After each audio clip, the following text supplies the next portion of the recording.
রূপান্তর টেলিভিশন।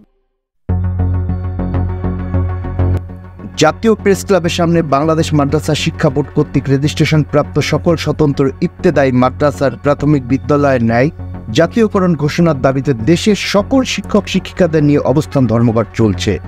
উক্ত অবস্থান ধর্মঘটের সংহতি প্রকাশ করার জন্য সকাল 11টায় বাংলাদেশ জামায়াতে ইসলামী এর নায়েবে আমির ও সাবেক এমপি অধ্যাপক মুজিবুর রহমানের নেতৃত্বে একটি প্রতিনিধি দল অংশগ্রহণ করেন এবং বিকাল 3 ঘটিকায় গণ অধিকার পরিষদের সভাপতি ও সাবেক ডাকসুর ভিপি জনাব মোহাম্মদ নুরুল হকের নেতৃত্বে একটি প্রতিনিধি দল অবস্থান ধর্মঘটে উপস্থিত থাকার জন্য সম্মতি পোষণ করেছেন। উক্ত অনুষ্ঠানে আন্দোলন বাস্তবায়ন কমিটির আহ্বায়ক জনাব মোহাম্মদ শামসুল আলমের সভাপতিত্বে অনুষ্ঠিত হয়। আন্দোলন বাস্তবায়ন কমিটির সদস্য সচিব বলেন, প্রাইমারি ন্যায় জাতীয়করণের ঘোষণা না দেওয়া পর্যন্ত অবস্থান ধর্মঘট চলবে। প্রয়োজনে আমাদের শিক্ষকেরা থালাবাটি নিয়ে বসবাস যাবে। বিশ্ব দেখবে যে বাংলাদেশ যেই দেশে হাজার হাজার কোটি টাকা বিদেশে পাচার হয়ে যাচ্ছে, চুরি হয়ে যাচ্ছে, তারা টাকা কোথায় রাখবে ভয়ে নদীতে ফেলে দিচ্ছে, বস্তায় বস্তায় টাকা। সেই দেশে আমরা কোরআনের শিক্ষার প্রাথমিক স্তরের শিক্ষকেরা না খেয়ে মরতেছি এবং আমরা সেই মরণ ঝুঁকি নিয়ে আজকে রাজপথে আছি। এই কনকনে শীতের মধ্যে এই খোলা আকাশের নিচে আমার শিক্ষক ভাইয়েরা রাত্রে এখানে শুয়ে থাকেন। এটা কত দুঃখজনক ব্যাপার, লজ্জাজনক ব্যাপার যে বাংলাদেশে মাদ্রাসার শিক্ষকরা এবং কোরআনের শিক্ষার প্রাথমিক স্তরের শিক্ষকরা আজকে রোডে এভাবে শুয়ে আছে এই কনকনে শীতের মধ্যে। এটা লজ্জার বিষয় বাঙালি জাতির জন্য।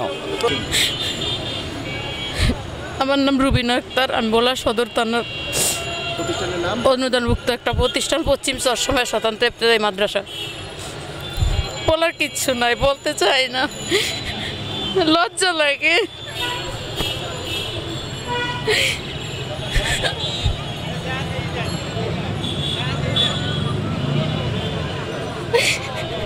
আমরা শিক্ষক হিসেবে এভাবে আর বাঁচার কোনো প্রশ্নই আসে না। 3000 টাকা অনুদান মাত্র কোনো সুনিষ্ঠা প্রতিষ্ঠানে দেয়, আর 7000 শিক্ষক যারা অস্থির কবরে চলে গেছে এবং বৃদ্ধ হতে হতে তারা বিনা বেতনে রিটায়ার্ড হয়ে গেছে। ঠিক আমরাও সেভাবে যাব, কিন্তু আমাদের সন্তানদের মুখে কখনোই হাসির মুখ দেখতে পারবো না। আমার নাম মোহাম্মদ শামসুল আলম, প্রধান শিক্ষক। আমার প্রতিষ্ঠানের নাম চিনারাটি স্বতন্ত্র ইবতেদায়ী মাদ্রাসা, নেত্রকোনা সদর, আর এই আন্দোলন বাস্তবায়ন কমিটির আহ্বায়ক হিসেবে আমি দায়িত্বে আছি। হ্যাঁ, আমাদের দাবি, আপনারা আজকে বাংলাদেশ স্বতন্ত্র ইবতেদায়ী শিক্ষক ঐক্যজোট কর্তৃক আয়োজিত আজকের এই তৃতীয় দিনে অবস্থান ও ধর্মঘট চলছে। আমরা আমাদের দাবি যে বিগত সরকারের কাছে বহুবার আমরা প্রাথমিক বিদ্যালয়ের ন্যায় স্বতন্ত্র ইবতেদায়ী মাদ্রাসাকে জাতীয়করণ করার লক্ষ্যে ইতিপূর্বে বহুবার এই জাতীয় প্রেস ক্লাবের সামনে আমরা এসেছি।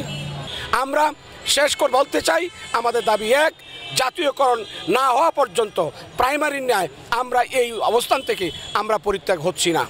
সরকারের তরফ থেকে কোনো মেসেজ কি আপনাদের কাছে আসছে? হ্যাঁ, পজিটিভ কোনো মেসেজ কি পেয়েছেন আপনারা? ধন্যবাদ। আমরা 19 তারিখে মাননীয় শিক্ষা উপদেষ্টা বরাবর আমরা স্মারকলিপি দিয়েছি।